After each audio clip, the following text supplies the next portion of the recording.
Welcome to China Insider. I'm David Zhang. I got the juiciest drama and a big problem for the Chinese Communist Party today to tell you. So make sure to stick around for the analysis and the drama. All right, make sure you also subscribe to our channel if it's the first time, and make sure to like this video and share with your friends if you enjoy the content. Now, Chinese Foreign Minister Qin Gang has basically been missing for 3 weeks. His meetings with foreign delegations and international events have all been postponed or replaced by another person. No, he didn't go on vacation, but the fact that the CCP denied answering his whereabouts until a Hong Kong media reported it could be due to health problems. COVID, potentially. Well, why does it actually matter to us? Well, think of it this way. If Tony Blinken suddenly was absent for 3 weeks and Karine Jean-Pierre refused to tell us why, only to find out that Jake Sullivan is now doing what essentially is Blinken's work at the State Department, well, then something fishy is going on. Watch this. Thank you. Question from AFP. Regarding Foreign Minister Qin Gang's recent absence from official duties, is this due entirely to health reasons, and are there any updates on when he is expected to return? Thank you.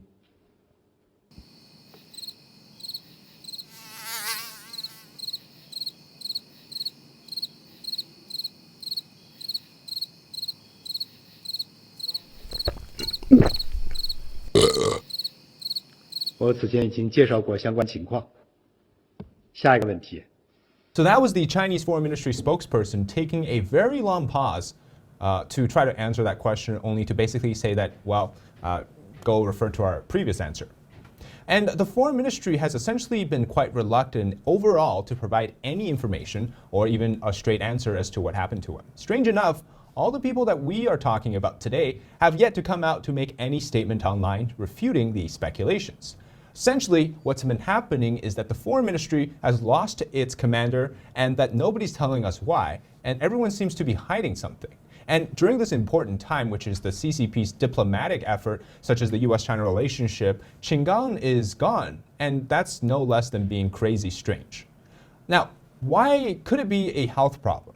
Well, it could, but in my view, it's also quite unlikely for two simple reasons. First, he's a CCP member, which means he's got the best medical treatment available to him. Plus, in the position, he would need to be public at all times, being the foreign minister.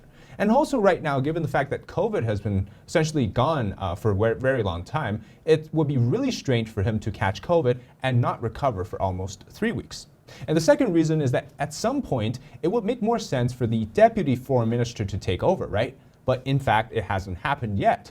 And the person replacing Qin Gang is Wang Yi. Now, this guy, Wang Yi, is equal in the political level, but Wang Yi's job is the Communist Party's director of the Central Office of Foreign Affairs. In other words, Wang Yi himself doesn't actually have a job title in the government, which means he can't technically replace the foreign minister. For Wang Yi to replace Qin Gang in subsequent meetings shows that there must be a political reason for his absence. So rumors are flying everywhere. Two particular ones deserve our attention, so we'll talk about them. The first is that Qin Gang is rumored to have had an affair with a Chinese TV news anchor named Fu Xiao, and she works for the Hong Kong-based Phoenix TV. And they have together a son. This lady last year in March did a sit-down interview with Qin Gang in Washington, D.C. I've been on that exact rooftop in D.C., so I know that this wasn't actually a fake interview. But many online say that their body language does not show just an interviewer and an interviewee. That type of relationship, but actually it's one of love and affection. I'll show you this, you be the judge. All right, you might be thinking, well, this is purely speculative and there's no actual proof, right? Well, I'll give you some stuff to think about. Let's talk about this strange thing, right? She's been posting these cryptic messages leading up to her disappearance online. One is a picture of the baby, to which a commenter asks, can a US-born baby be a Chinese diplomat? She replies, quote, haha. That's what exactly his dad says too, meaning the baby's dad, or the husband to her. And then she also confirmed that the father is a Chinese national and not an American citizen. Her pregnancy seems to also match that of the 2022 interview in March, which exactly was the same time that these two were filmed. And after her interview with Qin Gang, she posted on Weibo, which is the Chinese Twitter, photos of the interview. The last photo was used then by Qin Gang for his own Twitter bio. And while on Twitter, the last tweet by Miss Fu from April was with a photo of her interview with Qin Gang and, of course, her newborn baby. And then on the Chinese side, on her Weibo, she didn't actually show the photo with Qin Gang. Now, on March 19th of this year, she posted a long birthday wish message for someone that she loved. Coincidentally, Qin Gang is also born in March. And I have to tell you, as bad as it sounds, it's actually quite normal for Chinese officials to have mistresses, multiple of them. And extramarital affairs seems like something that's actually encouraged inside the Chinese Communist Party. We're not talking about regular rich people. We're talking about public servants, high-level CCP officials. Remember the case with the tennis star Peng Shuai and that Chinese communist official. So these type of things are actually quite common. In fact, I would say like 98% that common. Now, this of course started even in the early days of the Chinese Communist Party. Before they even took over in 1949, in the Yan'an period, there was a party direction that essentially allowed these CCP members who hasn't seen their wives for a while to get remarried. One general named Zhu De had 6 wives. Another had encounters, gaining the title of Flower General, and he had 9 girls in his lifetime. Mao Zedong famously was known for having different women in bed. So all of this, under the so-called greater good of the communist revolution, seems to excuse somehow that this whole anti-family dynamics, anti-pure monogamous relationship was actually an encouraged thing inside the CCP. Isn't that strange? Now, even Qin Gang's disappearance, even if it had something to do with Miss Fu as the affairs itself, that wouldn't be the main reason as to why Qin Gang has disappeared or potentially absent. However, what we do know is that since April 10th of this year, Miss Fu also stopped updating her social media, including Twitter and Weibo.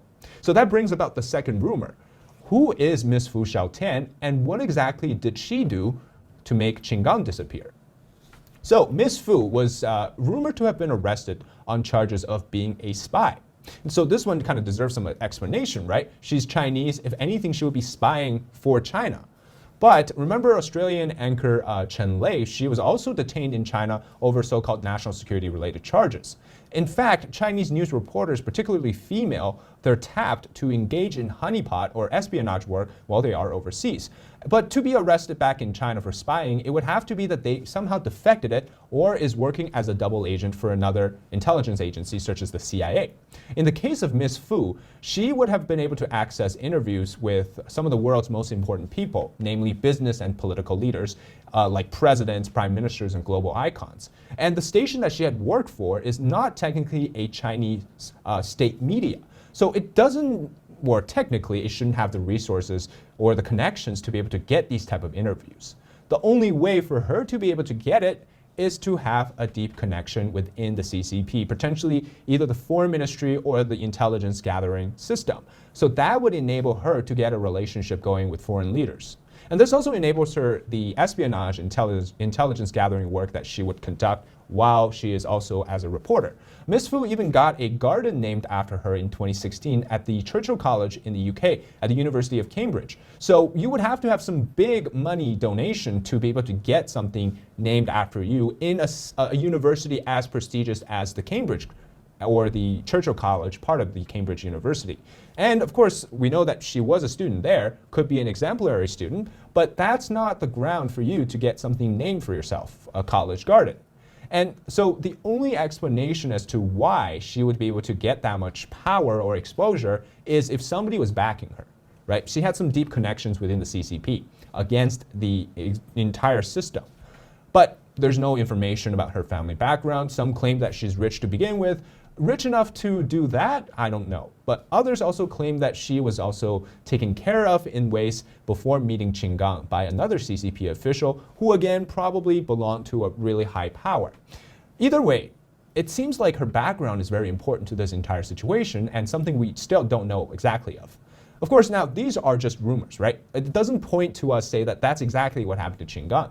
But his disappearance is also something that coincides with Fu Xiao, Miss Fu Xiao's disappearance as well.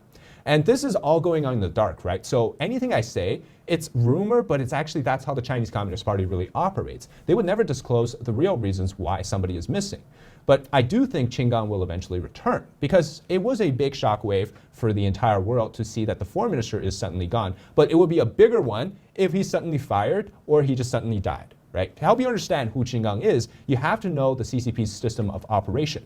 Qin Gang was the ambassador to the United States for a year or so, and during this time, Qin Gang acted in unison with the CCP's wolf warrior foreign policy of the so-called protecting national interest.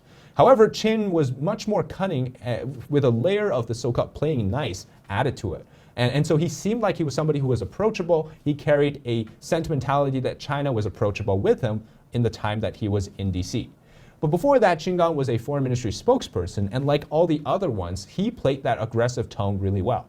And he so got promoted to be the foreign minister position after coming back to China at the end of last year. That's not because of some grand achievement, but because he's actually one of Xi Jinping's closest aide right now. In fact, Xi Jinping broke 3 ranks to promote Qin Gang. So that just shows you that Qin Gang has the favor of Xi Jinping. And this is very much a political power struggle as much as Qin Gang's own survival on the line. So there's no reason to discount that Qin Gang could be targeted to actually threaten Xi Jinping somehow. And I think Xi Jinping will eventually protect Qin Gang like one of his own servants or goons or whatnot. So it's almost like a mafia movie, right? Each family's got the people they got to protect. And still, though, if we see these things go public, it would bring a massive instability to the CCP regime, and they would never want that. So everyone, including those that oppose Xi Jinping inside the party, would try to keep things very quiet. You don't want these type of stories to make global appearances, unless, of course, if Qin Gang is dead. So I think that other than that scenario, he will return. When he does, we can expect, if, say, the internal issues were resolved, that he would be back to normal and something never happened, really. Or the affair stuff, if it was not that important, it will be overlooked. But if he had done something much bigger, then the affairs issue will play into his punishments. And so he could potentially even be in the position for a while, but his ability or his ability to control or manage the foreign ministry will be heavily reduced. His authorities will be reduced until they can naturally kind of replace him and weed him out naturally. But to swiftly remove him will be something that alarms everybody, right? You just became foreign minister at the end of 2022, and then suddenly now you are being removed, right? So that brings a lot of unwanted attention. And as for Miss Fu's fate, I'm not sure. From the circumstantial evidence, we can see that Miss Fu and Qin Gang potentially had a relationship, and if it was revealed to be the reason why Miss Fu actually ratted Qin Gang out, well, then something really bad must have happened to Miss Fu. Was she really a double agent? And of course, we know that the CCP uses women to achieve their goals and then dispose them afterwards if things go south. And so the Miss Fu fate is really something that heavily depends on how much trouble she's in. If she was indeed, was giving intelligence to another foreign agency, well, she'd probably be heavily punished. If she was simply being used as a tool to exchange power between factions, her fate could likely land her in jail for a few years, or, again, depending on the severity, will be sacrificed for the so-called greater good of the party. Either way, that seems to be where we're at right now with Qin Gang's disappearance. We could see him reappear next week, or we could see some other development. Either way, we'll continue to cover this topic as it goes on. So make sure to subscribe and check out our channel, and like this video and share it with your friends if you enjoy the content so far. All right, that's it for today. I'm David Zhang. We'll see you next time.